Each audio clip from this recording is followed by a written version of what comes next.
Everyone for being here. It's an honor and something great for us every time we have our elected officials come to town to speak. I want to extend to everyone here, the city of San Angelo, while we are a little bit tired, we are very strong and resilient. We thank everyone for being here. And to start this meeting, I'm going to turn it over to Rick Bacon, who's going to do the prayer and the pledge. Come with us, Sam.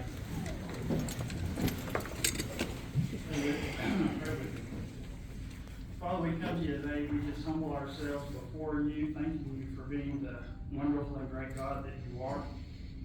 Father, we want to lift up all those that have been affected by the recent flooding. Father, we thank you for those that responded, those that have come and helped, Father, taken out of their own time away from their families to help restore this community.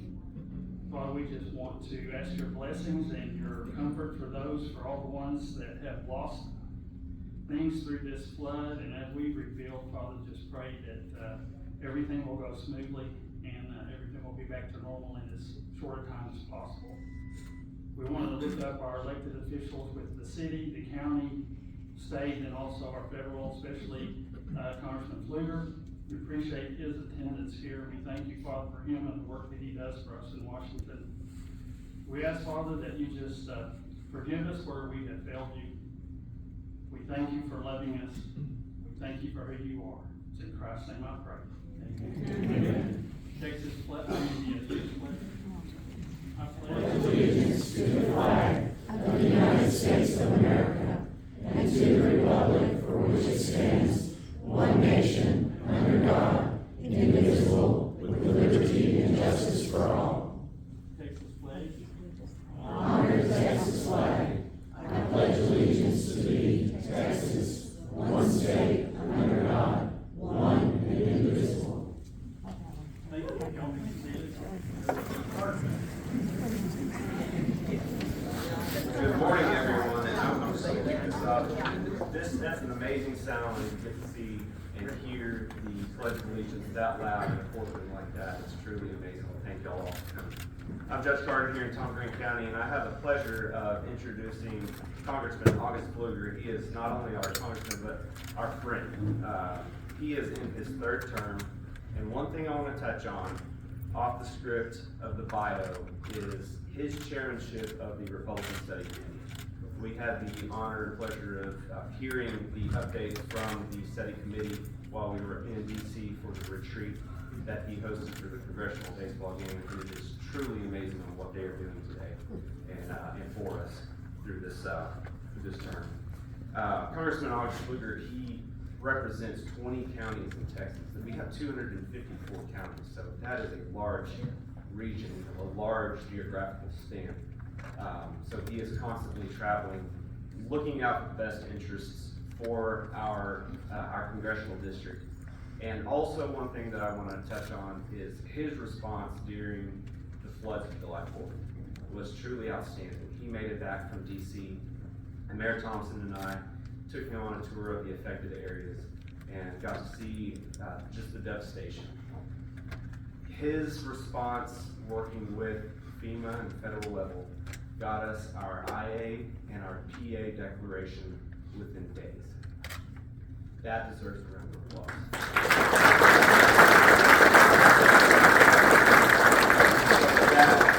I want to thank you personally, Congressman. Thank you for that response. It truly means a lot to us. And with further ado, Congressman August Pfluger.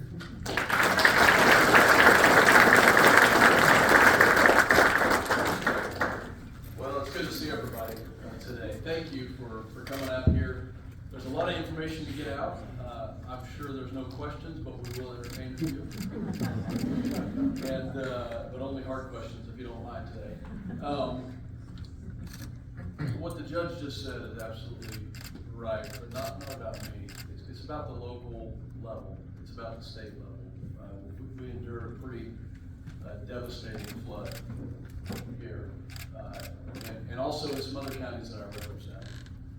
And I want to recognize some people before we get started with anything that truly made our community shine in a way that it has always shown like this, but really brought out the best in our community. hate to think the tragedies do that, but they do at times, where we come together, where people forget about everything else except for how they can help one another. What our local leaders did, what Judge Lane Carter, Mayor Tommy Thompson, Sheriff Hanna, Police Chief, what everybody did here.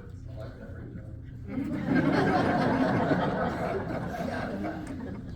What they did, and what our volunteer organizations did, non-profits, and what just normal neighbors, just living next to each other did, deserves a lot of credit. So, I'm gonna hand the microphone to Kathy King. Kathy is, passing in my office here, just around the corner on Tui, does a wonderful job of representing me. And if you need help with any federal agency, with the VA, with Social Security, with the IRS, with any agency at all, Kathy and Karen Kirkendall are always at the ready, are constantly helping people. And I want to hand it over to Kathy to bring some folks up, and I'm going to hand some certificates to them because they truly deserve our praise. Kathy?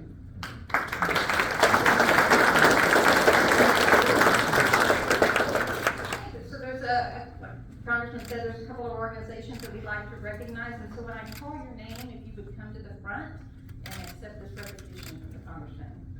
Tom Green County, accepted by Judge Lane Carter.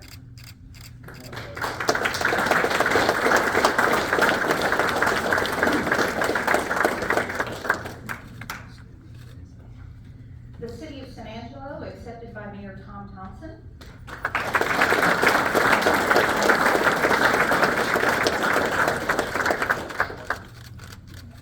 The Community Organizations Active in Disaster, or COAD, accepted by Cameron Cummings.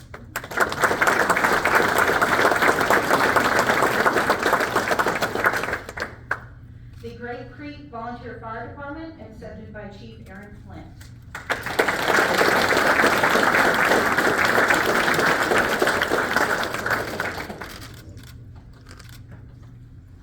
The Water Valley Volunteer Fire Department, accepted by Chief Jonathan Martin.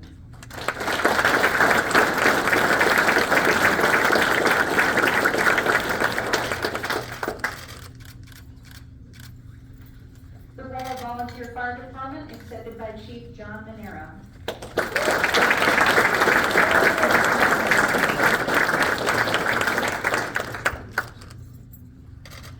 The East Concho Volunteer Fire Department, accepted by Chief Dennis Thompson.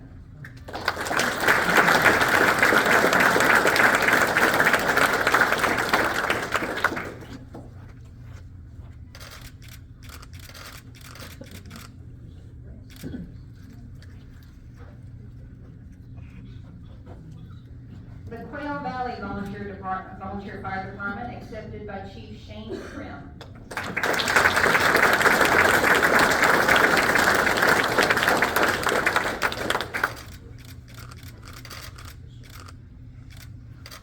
And the Dove Creek Volunteer Fire Department, accepted by Chief Chavez Santos.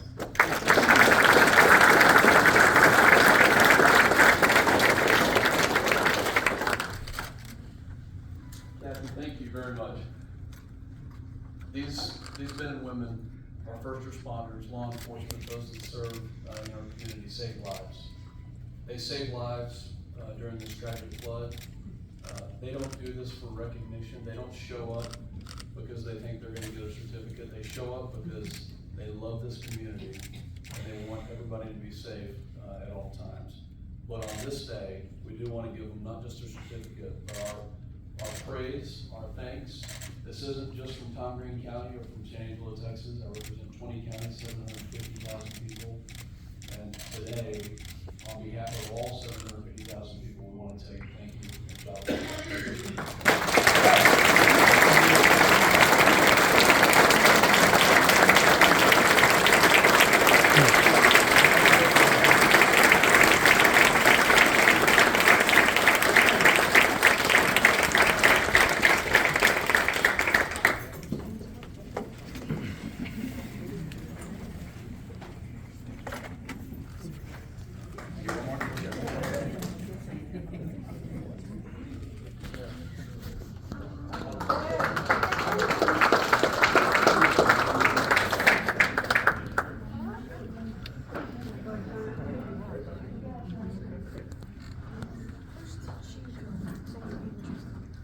while we're on the topic of flood response, I've got a lot of other things to cover, but I'm gonna do something a little bit non-standard.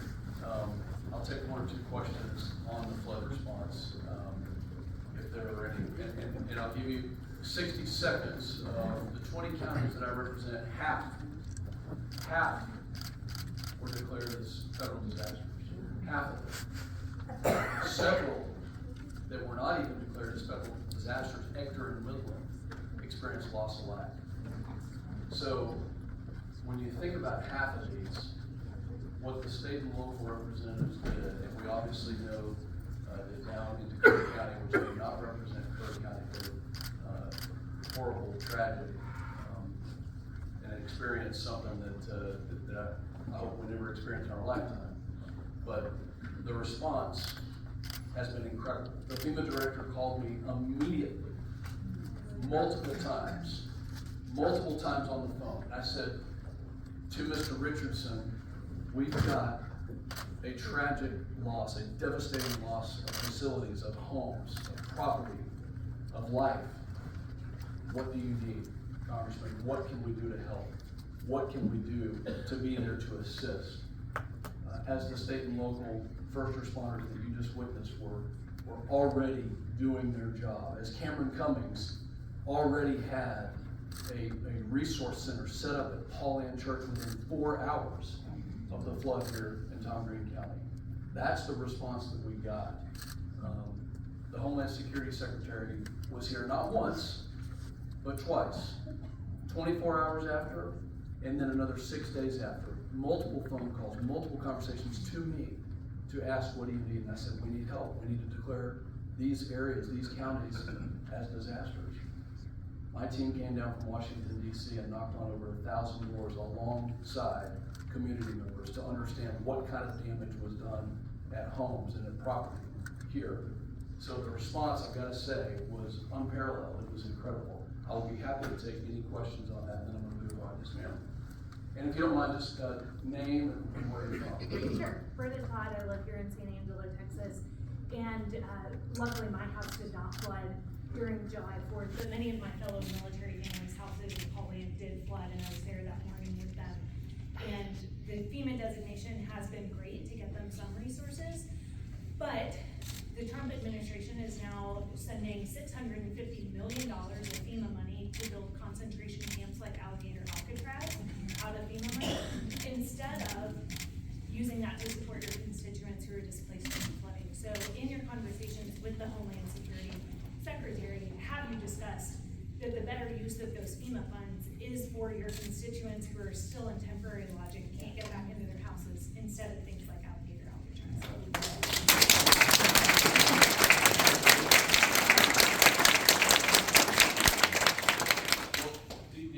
Thank you for the question. The statement is false, that there is money that's being redirected and not put towards disaster response. That's categorically false. So hold on. So that is categorically false. A concentration camp? Guys, are we kidding? I mean, a concentration camp? Yes, that's what it is.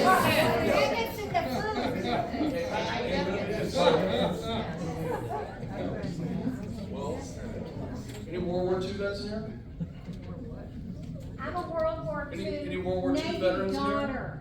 daughter. Do we have any World War II veterans? I'm a daughter too. Yeah, they're old and we're done. So, the response of getting people what they need, I think, has been unparalleled in the speed. And as you mentioned and acknowledged, that they immediately declared that disaster. Yes, and that was great. Okay, so we can talk about border security. I'd love to, in fact, but many conversations with the Homeland Security Secretary about getting the right funds to the right people in the right time, but not in some like shuffling or trading of money. And so the assertion that $650 billion was sent somewhere else instead of to the military personnel that live in Paul Ann is not true. That is completely false. So with let's move on to what the facts are. Then we have 9 counties that are federal disasters for the property that you just mentioned that need that money. Texas has also declared multiple additional counties that I represent as state disasters. So that money is getting to the people that it needs to. And, oh, by the way, if you have a specific issue or the assistance hasn't gotten to you, where's Kathy and Karen? As I mentioned, this is what they do every single day. So I hope you'll follow up with this. Next question. Yes, ma'am. We're not saying that the money didn't get to where it needed to go. That's what she said. She did. Well, let me, So let's let be me clear. clarify, what a lot of people I talk to are talking about is that why do you need to send that money over to Alcatraz when people here need that FEMA money? Whether it's now or in the future, that's money that's really wasted as far as the people concerned. It's for us and not to be sending over there for Alcatraz, whatever reason that is for. And Well, I'll tell you what the I don't, reason- it's not for now. It looks like we're gonna get right into this debate. So, over the past 4 years, from 2021 to the end of 2024, we had almost 15 million people come into this country illegally. Okay, released into the interior illegally. Hold on. We wanna have a discussion here. The question, as I heard, mostly a statement, but there was a question of why do we need to send money there? And I'll tell you why. Because we had almost 15 million people come into this country illegally, okay? So it's not true is what this lady's saying, but I sat there and talked to Secretary Mayorkas multiple times and asked him this question, so I'll tell you exactly why we need that facility. As he was sitting next to Christopher Wray, under oath, testifying in front of the Homeland Security Committee, I asked both gentlemen this: are there people inside the United States of America that match the terror watch list that you don't know where they are? And the answer to that question from our FBI Director, Christopher Wray, was yes. Mr. Secretary, where are those people? No clue. 300 plus people match the terror watch list. In the preceding 8 years, less than 40 people. In all of the preceding 8 years, that's 4 of Obama and 4 of Trump. Then Biden becomes president, 300 plus people match the terror watch list. And many of whom of those people they did not know where they were in the United States. The only response we got from the Biden administration during that time, which President Biden said in a debate, which Secretary Mayorkas said during his impeachment hearing in my committee. I was a manager on that committee, of that impeachment. And he said, we need more money. And you need to pass new laws. False. We didn't. On January 21st of this year, President Trump took over, and magically, the border somehow became secure. In fact, last month, not a single person was released into the interior of the United States of America who came here illegally. Not one.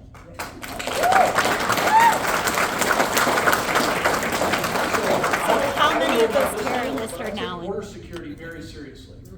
I take it very seriously because of Blake and Riley, because of Jocelyn Nungaray. And you want to know what's shameful? When I sat there during the State of the Union this year, and Jocelyn's parents were there, and Laken Riley, who was in nursing school in Georgia, whose parents were in the gallery, and the president acknowledged them. They were murdered, brutally murdered by illegal immigrants who were not here legally, who didn't go through the right pathway, who, in addition to being here illegally, also committed additional crimes. Not a single one of my colleagues on the other side of the aisle had the decency to even stand up for them when their parents were acknowledged. That's not West Texas. Then why are you That's arresting not migrants in the West Texas. fields and people who are working ma'am, and people in the do you courts mind who are stating going your- through it the right Do way? you mind stating your name? Just ask, if you're gonna ask a question, do you mind stating your name and where you're from? Yvette Sherman, Yvette, sure, where are you from? I'm from here in San Angelo. Okay. I've been So- there, almost 30 years. Okay, thank you for that. So, I take border security very seriously. There's a right legal way to do it. People have been coming to this country for many decades legally, correctly. And they've been doing so following law and order. And in the previous 4 years, we had a complete deconstruction of the rule of law when it comes to our border. We had a complete deconstruction and unwillingness. We didn't need new legislation. We didn't pass any new legislation before the border became secure. And we didn't need new money. Then that's on y'all for not getting this right. Yeah, it was on the congressional house last year. And do it properly. I'll take one more question before we move on. And guys, I will open it back up for questions. My name is Pedro Pete Reese. I hope to be your opponent in the next election. I appreciate it because a lot of your other Republicans don't have the courage to face a problem like this. But you do it. Thank you for your service, and thank you for your service in the United States as a congressman. Okay? What I'm going to say is, I am a son of an illegal immigrant. We actually had to go to Mexico for 2 years to get his papers, and when he came over, we worked the fields. Since I was little, we were working the fields. Why don't we acknowledge? But why did you have to go back to Mexico? Because he got deported, and we have to go back and wait to him To do it legally. Yes, legally, you're right. But I want you to. The point is- Well, no. He has more to say. Let him speak. Wait a minute, let me make a point. Not what I hear from you is how the immigrants are just killers and rapists and all this other stuff. Everybody in here, right, is an American. And we have Americans that actually do the same kind of thing. Why don't we acknowledge that I am a mental health therapist, I have a master's degree, my brother, sitting in that chair, is a communications expert for 40 years, my other brother owns a flight airline company, and my sister helped her husband build a successful surgical clinic. Why don't we acknowledge people who come over here and say, you guys did a good job?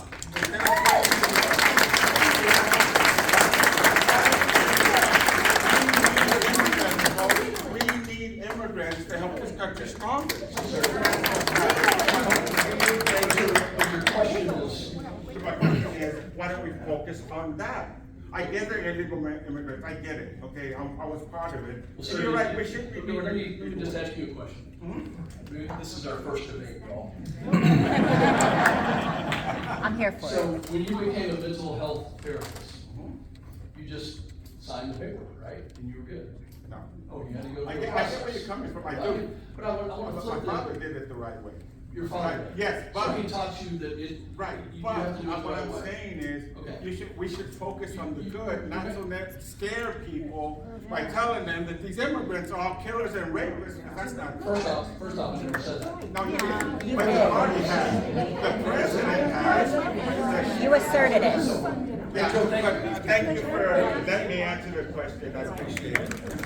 Pedro Pete Reese, I will be, hopefully your opponent, we have two of us, he went here today, and like I said, I'm gonna be cordial as far as the campaign, because we do have respect. That's what we gotta remember, folks. We must have respect when we do this, okay, thank you. Thank you. I live in Ventura County, California. I grew up here in San Angelo. Ma'am, I will take your questions, but the reason that I wanted to know where people are from was because the constituents that live here, that vote here, that have, a town hall for them need to be recognized. So I was thinking, but I also said I was gonna I move. teach the I children of also the said I was field gonna move on, workers. so I I'm live gonna 10 keep- minutes from the field workers. They are You're gonna see- honest, Okay, we're good gonna people. get one notice. We're gonna get one notice. Yeah, well, I didn't think you'd let me speak. No, I'm being fair to everybody. We're gonna have one Well, notice. I'd like to speak So, then. I will come to. I know, but I live where these people work and live. They're good people. It's a crime against these people. When we're that are speaking of being decency, deported. I think it would be nice to They're have some picking your decency. crops, feeding you. Okay. Thank you. I'm gonna move on to the next subjects because I do have a lot of stuff to cover. It's not just about border security, although that's a huge piece of it. and I will come back to those that are residents and live in Tom Green County or San Angelo, or if you're from the district anywhere. I see you, ma'am. I will come back to you. But ma'am, I'm gonna move on to the next piece of this. I wanna talk about. Listen to the people's concerns. I'm gonna And move, you're not I'm gonna here, move on. we're not here to hear you. We're here to, you hear Tom. Yes, ma'am. Yes, ma'am. You hear that? You hear that? That's what we came Thank you very much. I do like for. Let the lady speak. And I want to say, Mr. Pfluger, it was my father who set up the Carr Scholarship in this town. He was Mr. Carr's CPA, and my father, Marvin Hall Jr., made a tremendous impact in this community. The Carr Scholarship is allowed for Angelo State to become a part of the Texas Tech community. So even though I may not be a resident here, my family was very important to this community. And I think it behooves you to let me speak to address what is being done to these people whose families have worked very hard to take your cross and see 40% of the United I'm States. gonna ask you to take a seat. Yeah, well, I need it. I've had my say. Thank you. Yeah. Very much. Thank y'all. See y'all later. Thank you.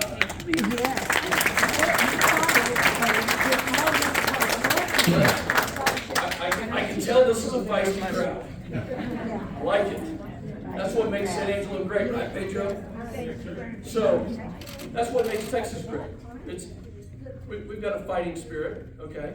We also have a spirit of decency, okay?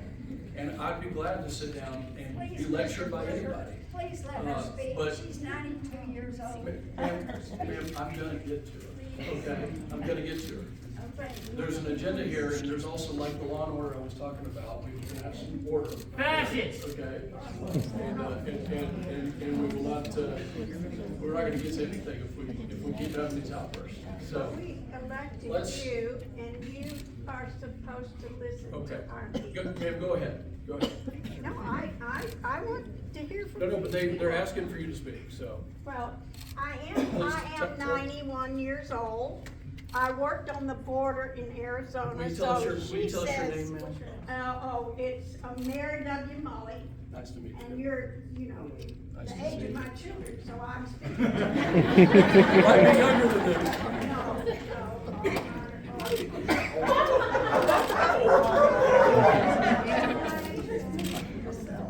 We don't have more judges. We get border control. I agree with That that. would solve it. I agree with that. Oh, I told Congress I don't know how many years Yes, they ma'am. ought to get their act together and stop fighting Well, each other. we ought to get our act together, is for sure. That's true. I think we agree on that. But sir, why is everybody in Congress voting with their party instead of listening to our needs?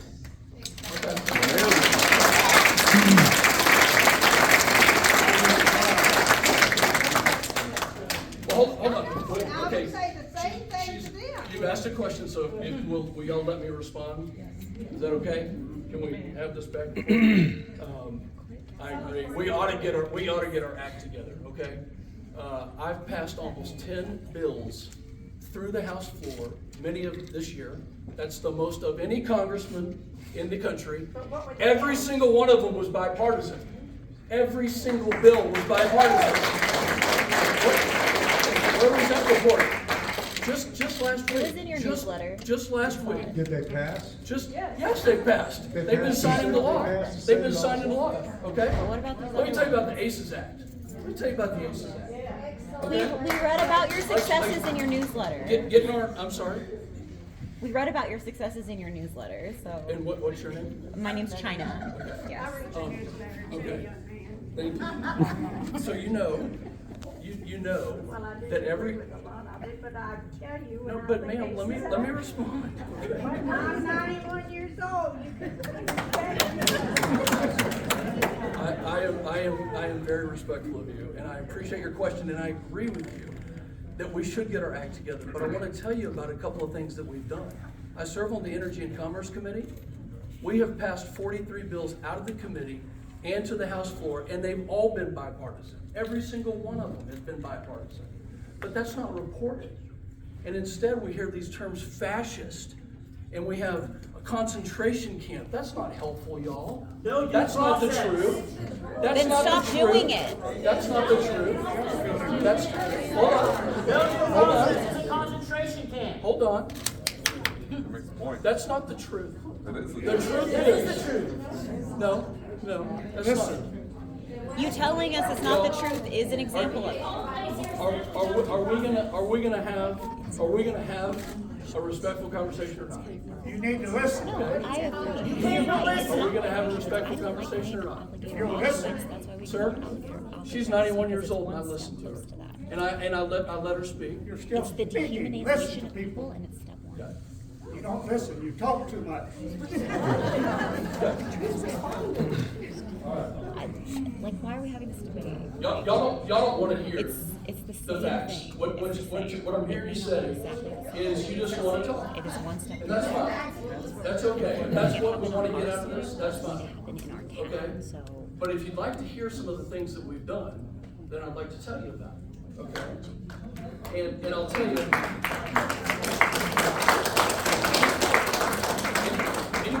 Anybody heard of this little base called Goodfellow Air Force Base? Yeah. Okay, you know who's coming this afternoon? Chairman of the Joint Chiefs, General Raisin King. Is Santa coming next? We don't care. We all have the news. Chairman of the Joint Chiefs is coming. We worked in a bipartisan way to pass the NDAA, to get the funding for our military that we need, to make sure that we can recapitalize. I'm a veteran. How many veterans in the room?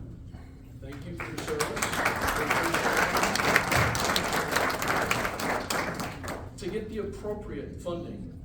In fact, as part of this one big beautiful bill that we passed,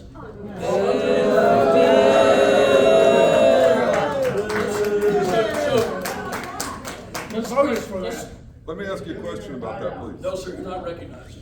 You've had several outbursts, and that's not gonna happen. Fine, you worked well into the So night let's to talk push about that this. bill, but you couldn't work. You Let's couldn't talk work for about us late into the night. You had to hold this in the afternoon on a Monday when everyone else was at work. You worked in the midnight. Let's talk about the provisions of this one big beautiful bill, in addition to the military. No, you wanna hear it? You wanna hear the truth? Okay. I've got several people who said they do wanna hear it, okay? Because we have energy provisions. We've talked about some of the border provisions. We actually, on the healthcare piece of this, we are saving Medicaid for the people that it was reserved for. 100%. Okay? And let me tell you. How many children are getting cut off? Let me- Did they deserve to get cut off? 100% in the state of Texas. And actually, I see my high school English teacher here, whose son I worked with very, very closely. And by the way, when I'm speaking, I'm actually nervous because she taught me grammar, and sometimes it's not the best. So, Ms. Holland, I'm sorry. I'm trying. I really am. But I worked with Ms. Holland's son, who is a professional in the healthcare industry. Okay, and we may not see eye to eye on political issues, but Ms. Holland's son and I, and many others, we talked about the provisions for Medicaid that Texas needs. Anybody know what the expansion population is? Okay, so for those that want to know, for Medicaid, it was designed for those who are disabled, it was designed for children, it was designed for the elderly, it was designed for pregnant women. In the state of Texas, that population remains the same. Medicaid delivers to those groups of people that I just said. In 41 other states, however, they expanded that population to work, as this gentleman right here mentioned, work. It was expanded to those in the working age demographic. So think 18 to 64, okay? 41 states, 41 states. As part of this bill, raise your hand. I don't need you to say anything. If you believe that we were meant to not work, raise your hand. Raise your hand. That's a ridiculous question. That's a cheap shot. That's a ridiculous That's the question. first one I've got. How many jobs don't have This- health care? This bill requires people to go back to work for 80 hours a month. That's 20 or so a week. You can volunteer, you can look for a job. Ms. Holland's son and I discussed this provision along with many of the other provisions that Texas needs. Rural health care was at the foremost of my thought as we drafted this bill. If you want those benefits, we are saying as a country that you need to get into that labor force, back into the workforce. You've been lied to and told that you should stay at home. That's not true. That's not true. Only one person raised their hand that said that we weren't meant to work.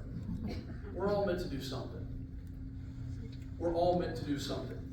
Let's talk about the tax provisions, because I'll be interested to see what you guys think about these tax provisions. I worked for 17 So years we in have- Medicaid on the nursing home side, but was Ma'am, friends with hold food on. stamps and Medicaid. Ma'am. There's always been a work requirement. There's never been a work requirement.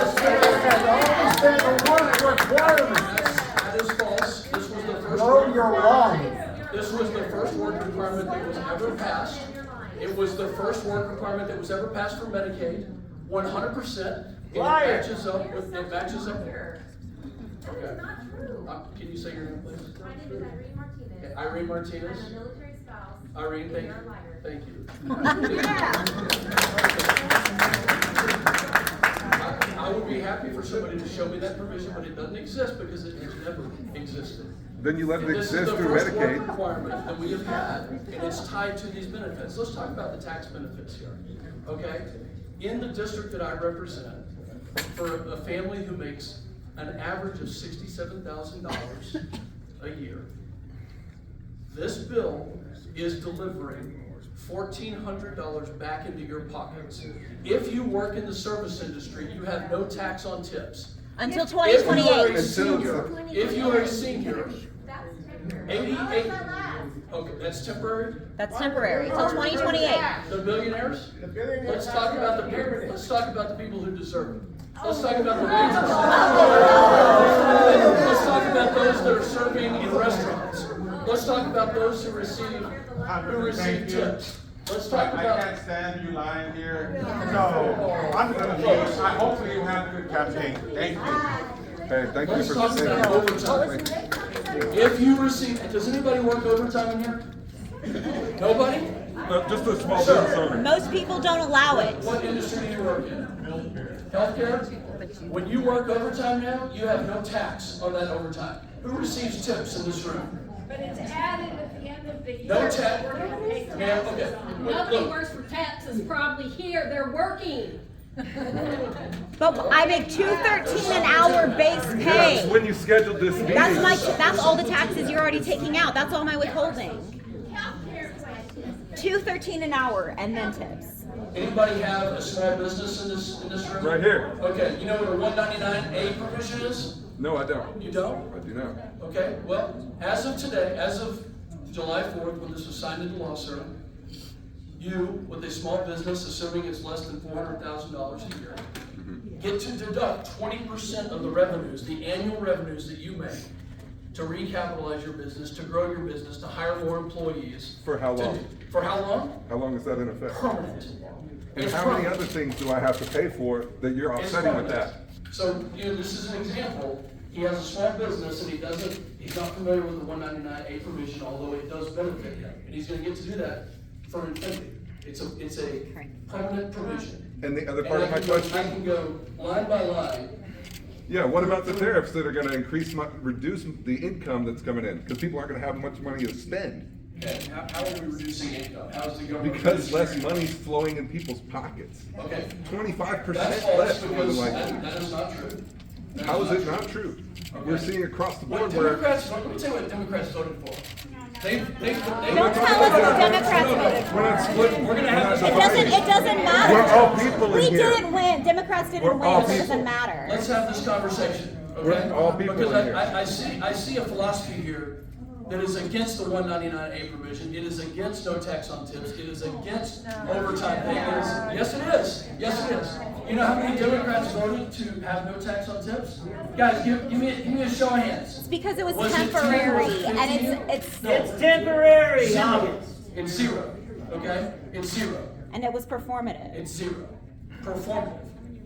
Performative. Yeah. We're talking. When I make permanency $213 on an hour taxes. and I live off the tips, you're telling me I will Where- only not if- do if tips you don't off mind, of it? where do you work? I worked at the grill. Okay. And so, do you still work there? I pick up when I can. Okay. And you get tipped?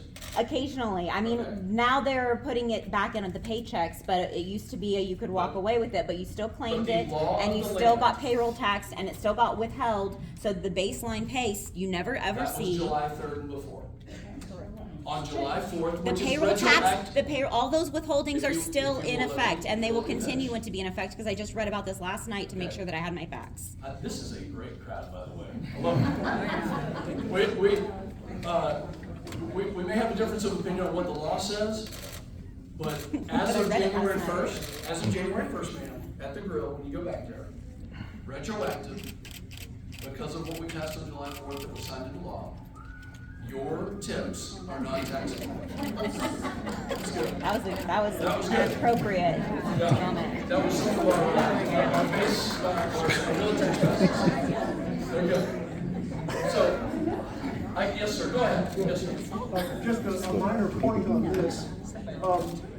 When they say, you're saying, oh, there's no more taxes on tips. But, yes, you still are taxed for Social Security. You still are taxed for Medicare. That's the payroll tax, So yeah. you're trying to make this out as one big wonderful benefit, But, sir, okay? there are And no the taxes. only Interrupted thing- him. And it's only until the portion 2028. That applies with this tax is the federal income tax. Now, if you want us to talk No, it's- specifics, if you Sir, make it's specific to tips. $600, There's no tax on if you make $600 a week, okay, and half of that is in tips, then you're going to save $30 in taxes, not $1,500, not thousands of dollars. And the problem that I see is that I have no doubt at all that you fiercely believe all of these things that you're saying. The problem is that you are misinformed.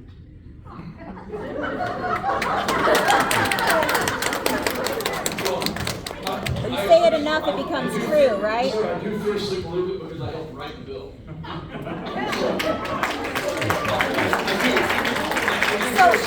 So what happens in 2028 when it expires? I read the words. So then you know what you're doing. So if you want to debate whether or not there's no tax on tips and how much money, let's do that. And what happens in Okay. 2028 when it We just expires? did, you lost. Well, if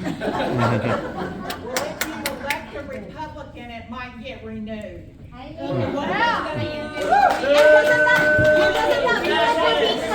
Doesn't that feel like we're being held hostage? If you elect a Republican, it is Well, going you to be wouldn't have it renewed. now if Biden is in office, so. That's not true because they both promised no tax on tips. That was a campaign promise from both sides. Why are you arguing against it? Exactly. You should Okay. be I'm saying this. Guys, so calm great. down, calm down. I'm gonna go right back to this lady. Hey, everybody, take a deep breath. Ma'am, I'm sorry, you've already asked the question. Let's calm it down, okay? Let's calm things down. Tell the truth. Okay, well, the truth has been told, but unfortunately, we can't finish the sentence here. But let me start with, let me just kind of say this, okay? And I'm gonna go to this gentle lady right back here, okay? If you don't love this country, raise your hand right now. Seriously, I love this country. Raise your hand if you love this country. Yeah, we all love this country. Thank you. You know what is beautiful about this Because we have state? freedoms You and know what? rights. Hold on. Quit, just stop. I'm supporting you. Just stop. Freedoms and rights. Just stop. Everybody. You know what's beautiful about this country? What is actually beautiful is that you can get an elected official up here, you can yell at him and call him a liar, you can talk, you can say whatever you want. That's beautiful. It is absolutely beautiful. Yeah, liar, liar, liar. The freedom of speech is amazing. This country is special. This country is beautiful. Everybody came together during the floods. When I was talking about that, there was no animosity. There was no hatred. There was no anger. Everybody came together in this community, okay? Forget what we think of the federal government and all that, okay? But when I started talking, when I brought those volunteer fire departments up here, you know what was really beautiful to see? Is that a crowd that is so divided on policy issues was so united. You like heroes. Everybody came together. Like, that is a beautiful thing, okay? I can tell that we're not going to have very substantive policy debates today. That's okay. But what I want to tell you is I appreciate the fact that we live in a country where we can have these debates, where we can talk about the things that we believe in, where our passions can come through. And that is the very First Amendment. That's the very most important thing. I will come to you, but I'm going to go right back to this gentleman right here. Yes, ma'am. Thank you. First of all, I need to thank you. I know everybody's divided on different things here, but I want to thank you because as an attorney who works in elder law, when I have a problem with somebody, because I assist elderly people going on to Medicaid, and to go high level, and when we're looking at the problems that are coming out of the big beautiful bill, part of it is that right now, the state of Texas isn't funding workers. They can't even find them because the work conditions are so stressful that a normal application that takes 45 days is now taking up to a year. Under the big beautiful bill, we're gonna have to reapply for Medicaid every 6 months. We can't even get the first application heard. Now, when I have contacted your office, specifically your staff. Specifically, you're talking about people that are on Medicaid. Trying to get onto Medicaid. They're already on it. They can't even get on it, is the point. And so when I contact your office, your amazing staff, and I don't care whether you're a Democrat or a Republican, his staff rock.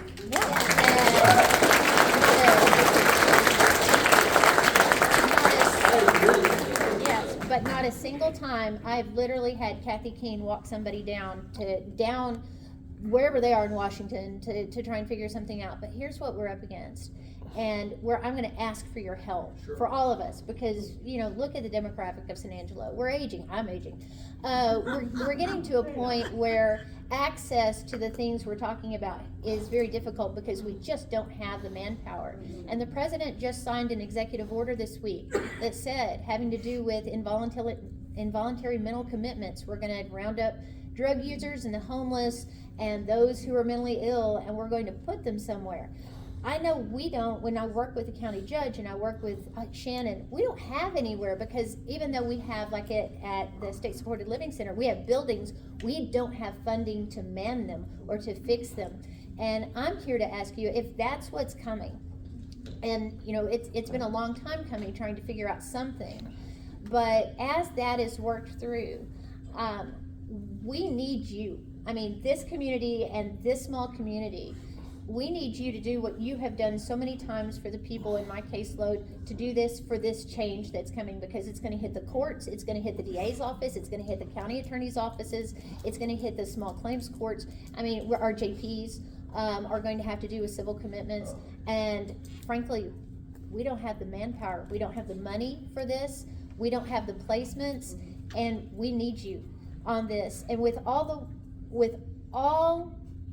quite frankly, the love for San Angelo that I've seen you give towards my clients, regardless of what party they're in, I'm asking for that same thing when it comes to trying to make what's coming come down the pipe. We need you for this. And I don't think anybody else can do it but you. Wait, you're very kind. I appreciate that, and you said something that is 100% true. When somebody calls our office, there's no party affiliation that's asked. It is, how can we help? What can we do? What agency are you having problems with? I'm a veteran. When I call the VA, at times I get put on hold. It's maddening, okay? But we don't ask a question about anything other than how can we help you? And you're right, Kathy and Karen do an amazing job. Those that deserve to have the benefits, that the benefits were designed for, I 100% truly believe that they are going to get a better level of service. And we will follow through to make sure that that is the case. And especially here in Texas, that's the case. I said I was going to go right over here. Yes, This ma'am. is not a Medicaid question. Okay. Have you looked at how many hospitals and or nursing homes we're gonna close in your district? Yes, ma'am, I sure have. Have you looked at how many hospitals, nursing homes, community health centers are gonna close? None should close. The benefits in Texas haven't changed. Bradley Holland is my go-to expert as a CEO of a major hospital system. Nothing in Texas's Medicaid program is gonna change except for services will be delivered to the people in a better way with more resources, because the expanded population in 41 other states is it has taken some of those resources and is getting moved back to pregnant women and elderly and those with disabilities and children. So when I stood up in our committee and said, hold on, rural healthcare is really important. The community health center that sits in Menard, Frontera, this is a really important facility that's delivering healthcare for Menard County and for Concho County and for, and Mason has a similar facility. So not a single facility should close. Not a single facility should be impacted. And the people that I worked with who are all over the state of Texas, the hospital associations and the people that represent physicians and nurses and technicians, those that sit right here in San Angelo and Shannon, said, you guys passed a good bill. It's gonna deliver to those that need healthcare the most. Rural healthcare is hard. Let me tell you another one of those 43 bills that was bipartisan has to do with mental health, has to do with telehealth, has to do with access to providers. In a bipartisan way, I led legislation that allows people to get onto a website quicker, allows them to have access to a provider faster. The gentleman that was here that says he's running against me is a mental health professional. I bet his business is going to double because of some of the legislation we've done where it's easier to get seen by a practitioner. It's really important. So to answer your question, no change in the state of Texas when it comes to Medicaid services should be seen other than a positive, better benefit situation. We'll go back to my former opponent. In follow-up to that question, we're reading estimates though that in Texas, with the changes, there will be up to 2 million Texans dropped off Medicaid. Where does that come from? John Mark, those, as you wrote in a post to me and we responded to you, those estimates, I don't know who wrote those estimates, I haven't seen those and they certainly are not correct. Well, that's what I'm seeing in the press, so I just want to ask. And, I mean, NBC? Because Fox News certainly didn't report that.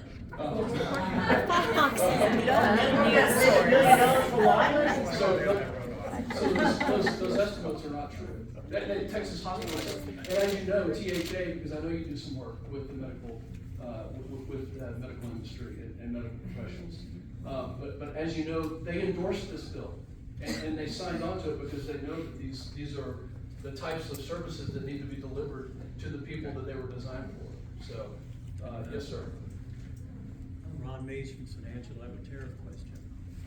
I'm looking at purchasing a $9,000 product from Japan. With 25% tariffs going in August 2nd, that product would go up more than $2,000. How's that helping the American consumer? Ron? Yes, sir. The trade deal that the administration is touting, I think, would lower those tariffs from 25%. I've got my chief of staff here, and I don't know the exact tariff level that Japan has agreed to. Do you know, John? I think it's 10, but I'll have to. Okay. I think that the tariff level with Japan, just like the EU, which was agreed to this past weekend, is going to be 10%. The question was, how is that helping the American public? Okay, great question, thank you. Every single country around the world, I was stationed in NATO, I wore NATO flags, patches on my shoulder. These ladies over here, maybe their spouses or themselves, if they were in the military, also were stationed abroad. Every single country, whether it's military or whether it's trade, has been taking advantage of this country for many decades. Many decades. And reordering this system because the WTO, any trade experts in the room? No? The WTO has zero process to adjudicate any sort of trade disputes, any sort of issues where one country or another is not taking, or not being transparent. Japan is a perfect example. You know why Toyota produces their vehicles here in the United States? Because it's cheaper for them as a foreign country, foreign company, to produce here because they don't have those tariff rates. Because when American Chevrolets, GMCs, Fords, and other American vehicles are shipped to Japan, guess what the tariff is in non-tariff trade barriers? I mean, these are astronomical numbers in every single country. So how is it helping the American public? It's helping us because manufacturing is coming back to this country. Because 3M and Kohler, which are located just up the road in Brownwood, Texas, are going to expand their operations. Because Johnson & Johnson, any Johnson & Johnson employees in the room today? 2? 60 years, 60 plus years in this city that J&J is producing sutures and surgical products. When those are produced here in the United States and exported, our GDP will grow. When other countries and their companies come to this country and they don't have the same reciprocity, then they're taking advantage of us. I get it. The tariffs, if you look at it from a free trade, just purely free trade perspective, we want zero tariffs, right? What's the dynamic of over-competitive GDP? That's not the reality. The reality is that every other country around the world is tariffing us. Every other country around the world is putting non-tariff trade barriers. Over-competitive GDP. So what's that dynamic? Do we have any, I'll take one more right here. Hi, thank you. Go ahead and say your name. My name is Judy Fulcham, and I live here in San Angelo, and I'm a constituent of yours and a neighbor. I applaud your service in Congress and in the military, because as we can see going on here today, very few of us could stand up here and do what you're doing, and I do applaud you for that. But today I wanted to ask you to put yourselves in the shoes of a different military family than yours. And this family is hurting because their child was asked to leave the military despite a long record of commendable service. And my question to you today is, what steps will you take at the federal level? Can you tell us the details of that, please? I think everyone knows. I don't want to put a label on people. It's going to be hard for me to understand the question if I don't know the details. I think you know. I hope you know. I don't use this label. I call them people. Some people call them transgender.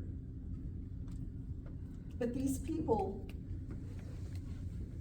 need you to take steps to reverse the discrimination and hostility that our troops are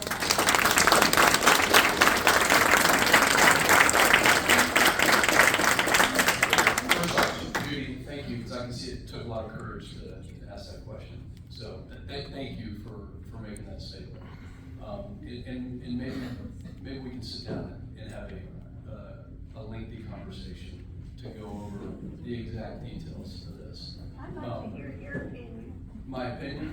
For an answer, yes or no. Well, let me tell you my opinion after serving for 25 years, is that a meritocracy is the only way for service. Okay? I didn't ask questions when I went out to fly a combat sortie about where people were from or what language they had or what religion or their preference on anything. It didn't matter. It didn't matter. And while I don't think that the military should be paying for surgeries or hormone therapy or things why, ma'am, that's not the job of the military to pay for that, okay? Quite frankly, it's not the job. The military needs people who are ready to go, who are well-trained, who have the resources. This is not a social experiment. This is a warfighting force. And the job of the military is to have the most lethal and ready men and women. And it doesn't matter what any of those demographics say or where they came from, as long as they're trained and ready. So that's really, we've gotten pretty far off track in the last few years, and we're getting back on the track here. And when you think about a fighting force, we don't want to use it. I don't want to. I've got a lot of time in combat. How many people actually face combat in this room? Okay. Thank you for your service. Thank you. Okay. Thank you. Humanity, compassion, empathy. Those are important to me. Those are important to me as a person. So is doing a good job. So is being ready to go. but compassion and empathy as a commander. Any commanders in the room? Okay. Paula Kelly. Well, Paula, sorry. That's what I knew about. Paula Kelly. When we graduated together at the Air Force Academy. The number one job is to make sure that your unit is ready to go, which takes empathy, it takes compassion, it takes understanding, but it also takes discipline. Didn't they just, make this woman who was so qualified leave because she was transgender? I'm not sure about that case. I want to learn about the case that you told me, but let me just say, I will find out about that, okay? But I want everybody in this room to know something from me. Humanity is important. Growing up in West Texas taught me to respect everyone. It didn't teach me to be divisive. I know that it seems like... How many more children need to die before you stop supporting war? That's my last question. Thank you. You called us liars. That's divisive. That's not, guys, hold on. That's a perfect example. That's not how I was taught to come into a building. That's not how I was taught to have a dialogue. Okay? But your question is important to me, Judy.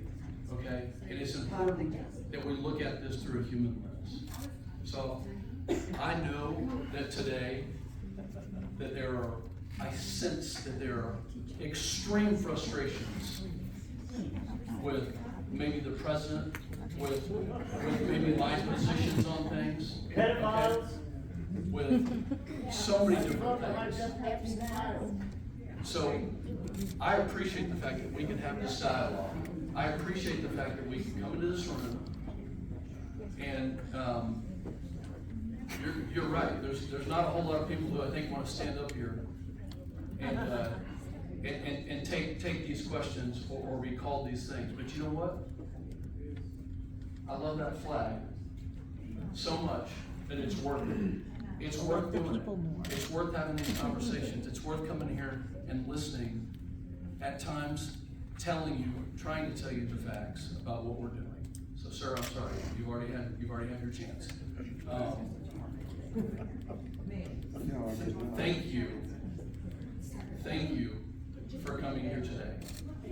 I'm going to Goodfellow right now. I'm going to ask some of these questions. The chairman of the Joint Chiefs, Raisin Kane, is going to be here. He's going to visit Goodfellow. He's going to look at what our professionals at Goodfellow Air Force Base are doing. He's going to take a tour and understand how intelligence gets trained here and then is delivered to our warfighters regardless of their gender or any of the demographics. He's going to take a visit and he's going to look at that. And I'm going to be there to brag about what San Angelo does as a community, what San Angelo does as a partnership with that base. I'll ask you one thing. Let's tone down our rhetoric. Let's tone down the way we speak to each other. Hold on.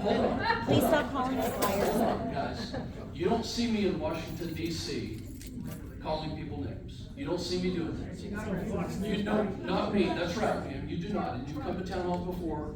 You don't see me doing that. I was raised in this community in a way that was taught to treat people with respect, to ask questions, to have a debate, to have a dialogue, to be passionate, okay, and to adhere to law and order. And I would ask everyone, when you go home today, think about that. Think about that for just a second. That you sent somebody to Congress that was raised right here in this community by many of you. I needed this very distinguished gentlelady to also help me as well. And I'll call upon you for some of the questions in the future. Let me ask you, when you send out your newsletter, oh my God, I want to respond, but you have to go through, I don't know how many loops to even get a message to you. We can't apply, like when I get from Ted Cruz and John Roman letters, I write y'all quite often, but I can't get it through to you. Well, you can go to my website, pfluger.house.gov. There's a link on that email. Well, I'm going to get you the phone number so you can call Kathy directly.